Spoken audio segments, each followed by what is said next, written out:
Thank you all for sharing. So my name's Jonathan, and for the past 7 years, I've been on a personal mission to really, I guess my mission statement is to inspire creativity, ignite passion, and discover purpose. And so I believe that when we are able to tap into our creative powers, we're able to ignite the passion that's within us and then ultimately leading us to what our purpose is. And so I've been doing this from a near-death experience that I had 7 years ago. I became activated and I started the Aloha Music Project, which then led to the Aloha Movement Project, and then has led to this organization called Education Energy. This particular workshop that we're going to be doing today is called Rites of Passage, and I've had this vision of a workshop where we're able to kind of cultivate our own direction by tapping into the information that is in our Akashic records, that's already within us, and really tapping into that information and listening to what our hearts are telling us, and then really going in and finding where the patterns are in what we value most and what we care about most. And so what we're going to be talking about today is this study and this idea of something called axiology. And axiology is the study of value and how we as individuals attach value to certain ideas. And so we have things that are high on our values list and things that are low on our values list. And we're going to be talking about how when we align our personal mission with what is most high on our values list, that we're able to tap into our creative genius. So this idea of rites of passage is something that I think that many of us have lost in the American tradition. We don't really have too many rites of passage as far as traditional ceremonies go, where you're 12 years old, you become 13, and all of a sudden your grandparents come together with your parents and they do some sort of ritual where you become a man or a woman or something like that. We've kind of lost this. But there's different rites of passage that happen all over the world. For instance, Indians in Quebec, the boys are given a powerful hallucinogen 100 times stronger than LSD.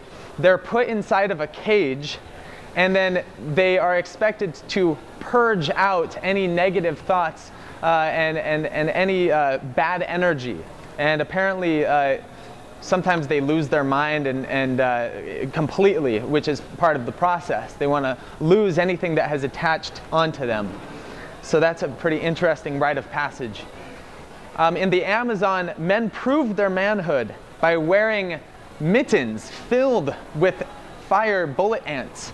And they wear them for almost 24 hours, and apparently they oftentimes experience seizures and almost die. And they'll even do it more than once to prove their manhood. I'm grateful that we don't have to do that. So we've got these really odd traditions, and I think it's important for us to create our own rites of passage as individuals. So let's talk about this idea of rites of passage. It's an event or act that marks a significant transition in a human's life, or a ceremony that marks somebody's passage from one stage of life to another.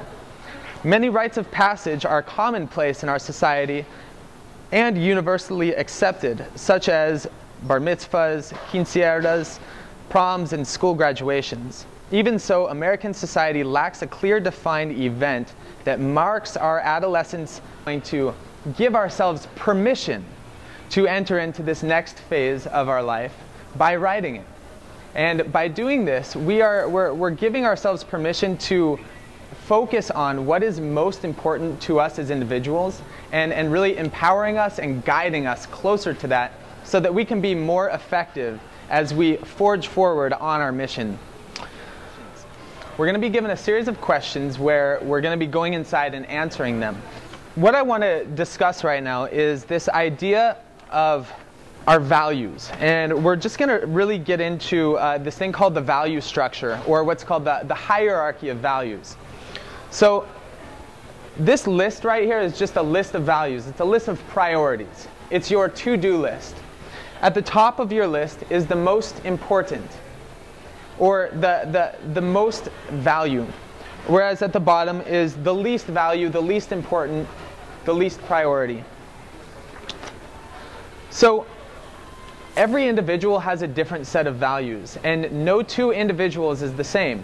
So in Greek history, they would call this, the high priorities, or your highest values, they would call it telos. And the study of telos, or teleology, was the study of what is most important and what is most valuable to individuals. They had a whole body of work about this because it was so important that they thought that each individual should really study what's most valuable to them.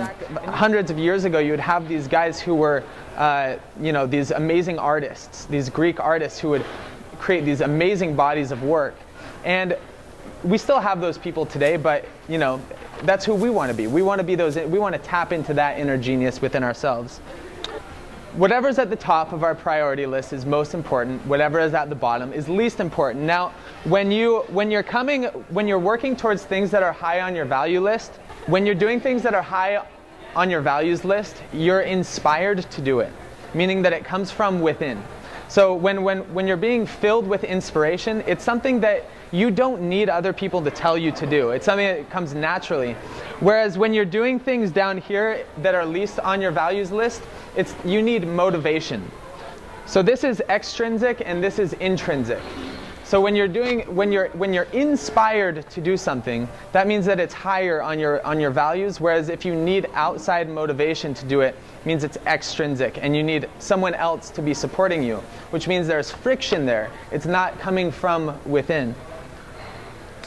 Now, when you live congruently with your highest values and you're inspired from within to do what's most meaningful to you, something amazing happens.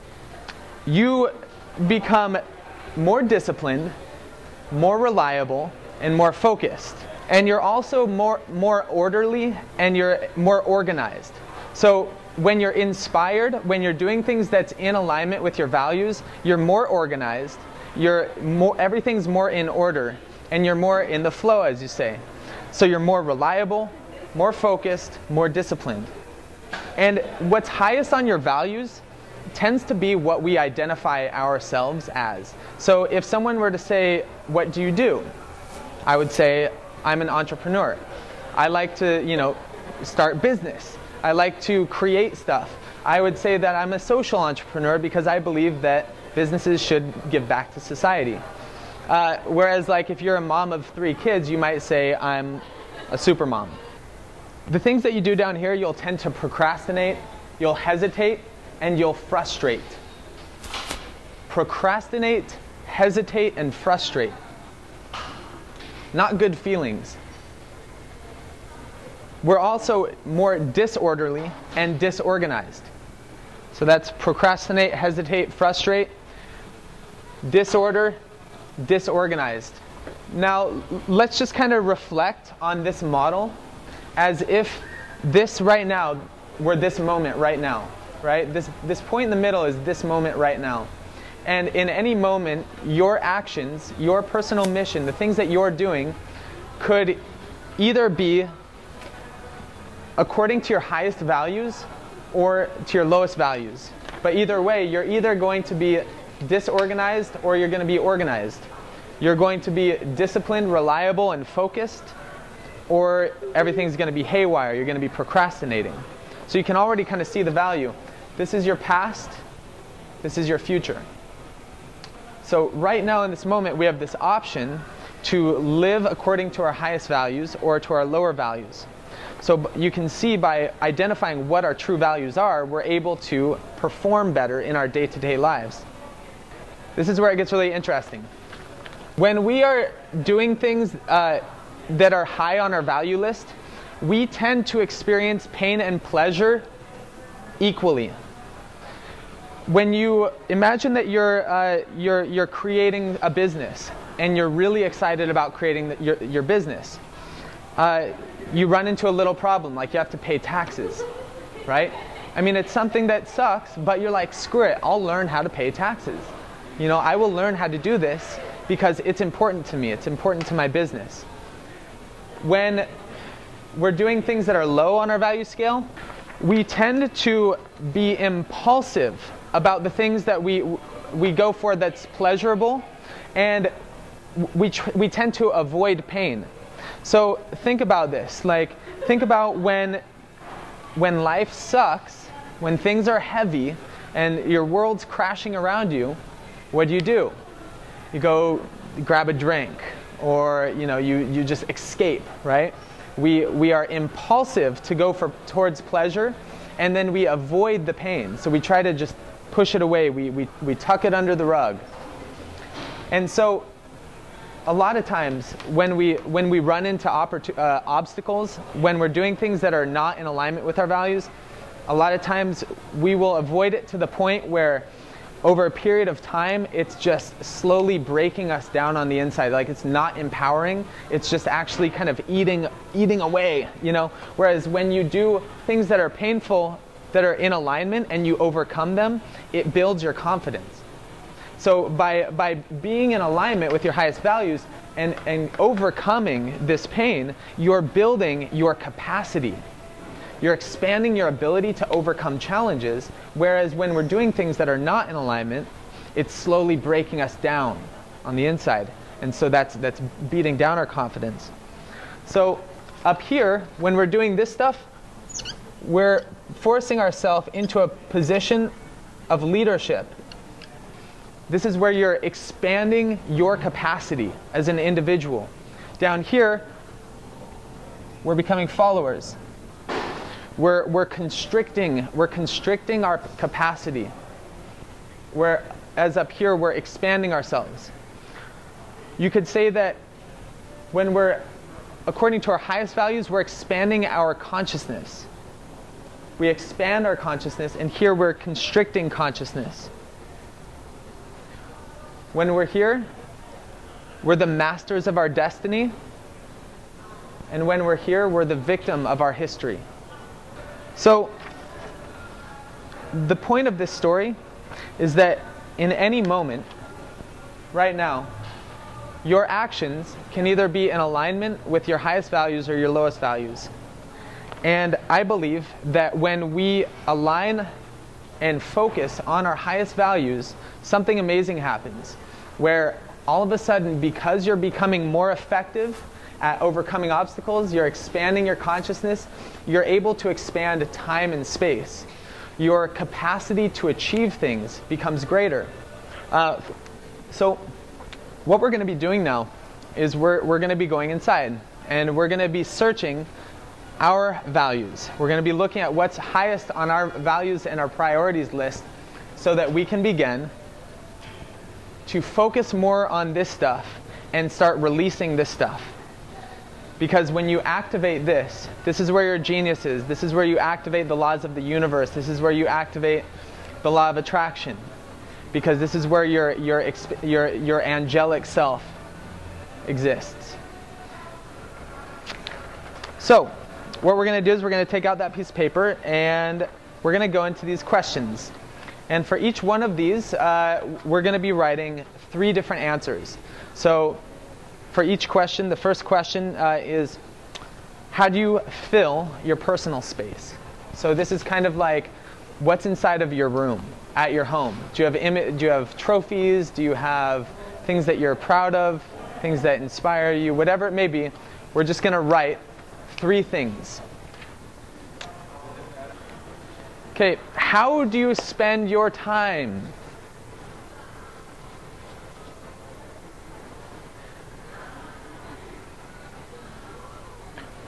Are you brainstorming? Are you at the beach? This can be anything, really. It's not necessarily just what you're feeling for your future. It's not just what you love. It's what you actually spend your time doing most.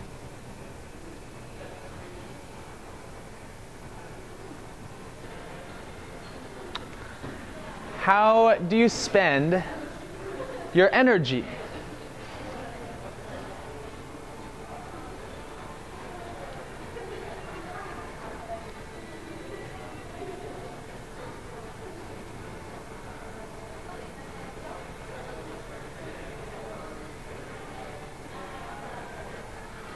Do you work out? Do you like to ride the bike? Do you explore? Are you an explorer? Think about also what energizes you. Okay, we ready for the next? How do you spend your money? So think about what you spend most of your money on. And it could be in alignment with where you spend your energy. It could be in alignment with what types of activities you do. And you may start to see some overlaps, and that's okay. We want to see those overlaps. Okay, the next question. Where do you have the most order and organization? Yeah. Could be in your research, or writing, teaching, traveling. What inspires you to get organized? Okay, we ready? Number 6. Where are you most reliable, disciplined, and focused? You never have to be reminded from the outside to do the things that you value most. You're inspired within to do these things. Look at activities, relationships, and goals that you're most disciplined. Maybe it's with friends or with people, activities, events. Number 7, what do you think about, and what is your most dominant thoughts? So I'm not talking about like negative self-talk or anything like that, but what thinking about like fantasies or the shoulds, like what you really want to do, the things that you think about doing most for your future. The most common thoughts of what you want out of life.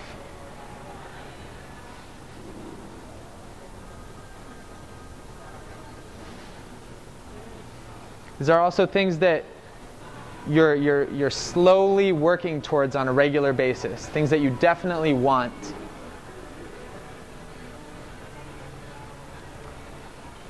Okay, number 8. What do you visualize and realize? So this is not fantasies, but I'm asking about what's surely coming true. So what do you visualize that you're creating? So is it traveling the world? Creating an organization or a business?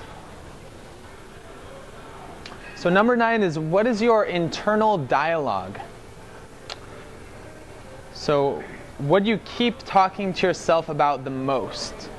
So not negative self-talk or anything like that, but think about what you desire most, your intentions that actually seem to be coming true and showing some fruits.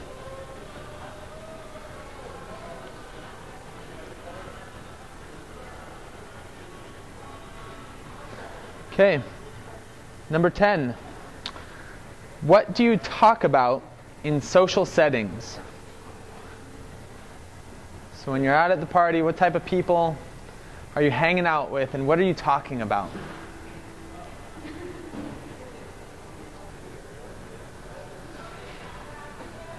Okay, number 11. What inspires you?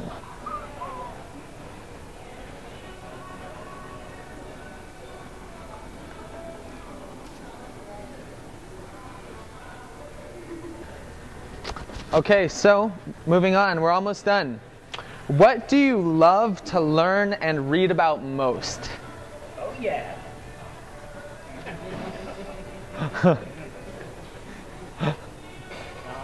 Look at pictures. Can everybody see what I'm reading the articles. Okay, got those 3 things. And then this is our last one. What are the most consistent long-term goals that you set?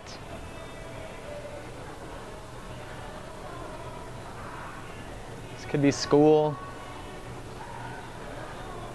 be learning something, creating a giant movement of peace signs, happiness, and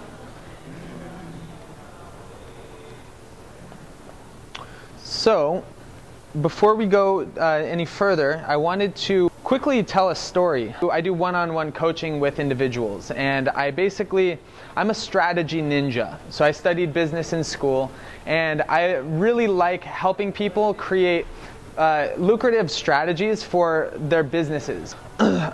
This girl, she's from Portland, and she was going to school when I first started working with her, and she was creating a strategy for how she could use her school research. So that's what we do with Education Energy, is we use our school research projects to build our business so that it's up and running by the time we graduate. So I started to work with her, and then I lost track of her for a long time. And then she called me up and she's like, John, we need to talk. So we set up a meeting, and we had set up this big strategy. It was really awesome. So she called me up, and she was really frustrated because she is in this job. She got hired, she graduated, she got a job working at a design firm. She's got all the skills. She can do AutoCAD, graphic design. She's got all the skills that she needs to be able to do it, but she's not doing it. And we had set up this whole strategy for her to do it, and so we went through and we did this values list again, and what she realized was what she needed to be doing differently. 2 weeks later, we had set up some goals for her to achieve. She called me up and she's like, John, I am so sorry. I wasn't able to do it. And I asked her why, and she's like, well, I don't know. She wanted to do it. She wanted to create this. This is what she wants more than anything, and she just self-destructed. And she was unable to break through. And when you do align yourself with your highest values, it becomes apparent what it is that you need to be doing. Actually doing it is a totally different story. And it's something that I do every day. I know these guys do it every day because I work with them. And I know many of you live the dream. But in order to achieve those super high priority goals, it takes a lot of commitment. So what we're going to do right now is we are going to identify the answers that repeat most, and we're going to make a list. So go ahead and circle the top priorities in your list. Go through and find the top 3, maybe the top 4 or 5.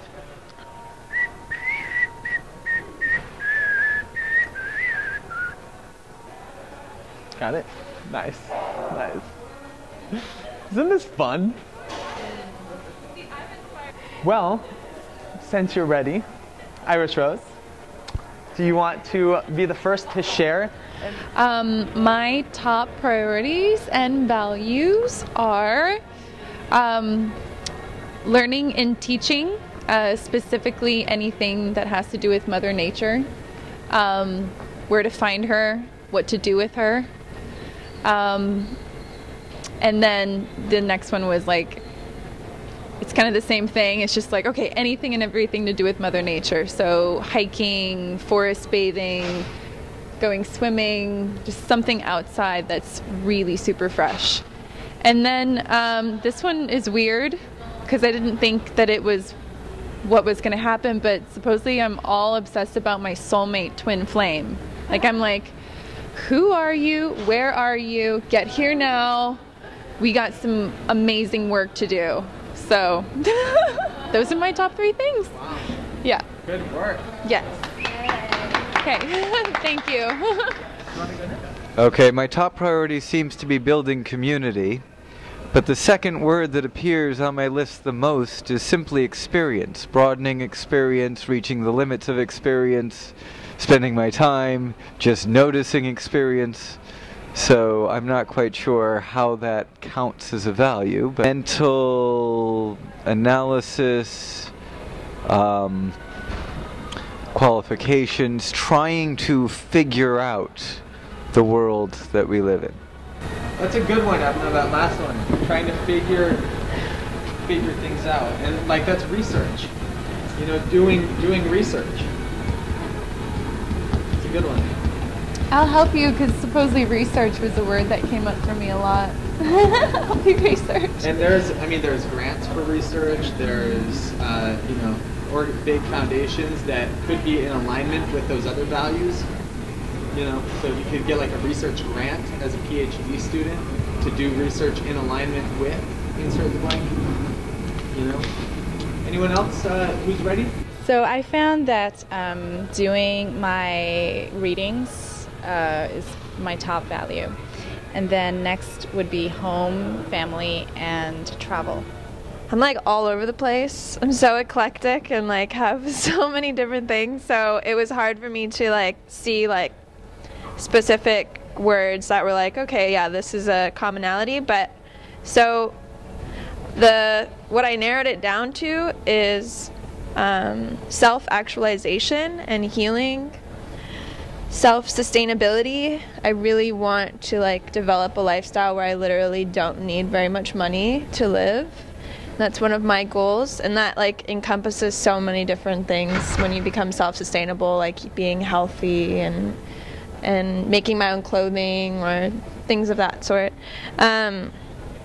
And the third is traveling as well, and music festivals, and that's this summer, and I'm like I'm spending so much time planning this summer. Oh my god. Okay, and then the fourth one is art, and that's like dance, a lot of dance and a lot of music. I really am trying to get myself out on paper, and that's what I've been working on right now. All right, so my three were ideas and innovation, communication, and education.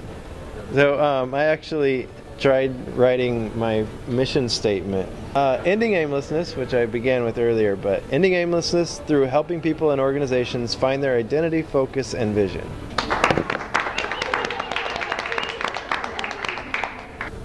I had growing as my first one because I'm like always like everything I do I take as a growing experience. Like the fact that we're living in our car right now, I'm learning like how can I grow from this, and anything that comes at me I look at it as an experience that I can grow from. So pretty much anything that happens in my life I take that away from it, and I always try to become bigger and better person. And then I have learning down a lot. Just I love learning about everything. I'm just like obsessed with life and learning about everything. And I also love creating. So I take what I've learned and how I've grown and I create things with it. Like we created an organization back home and I'm in love with it. It's still going and we're here now, so we want to create more here. And I guess that's what I came up with. Cool. Yeah. My most important value is the top of the most important things is studying English in Hawaii. This is my passion, and this is me turning into my profession. So I appreciate you all being here and supporting me in my vision and being on the way to, you know, my vision and my, you know, my mission. So that being said, thank you so much for being here. I love you all very much. Aloha.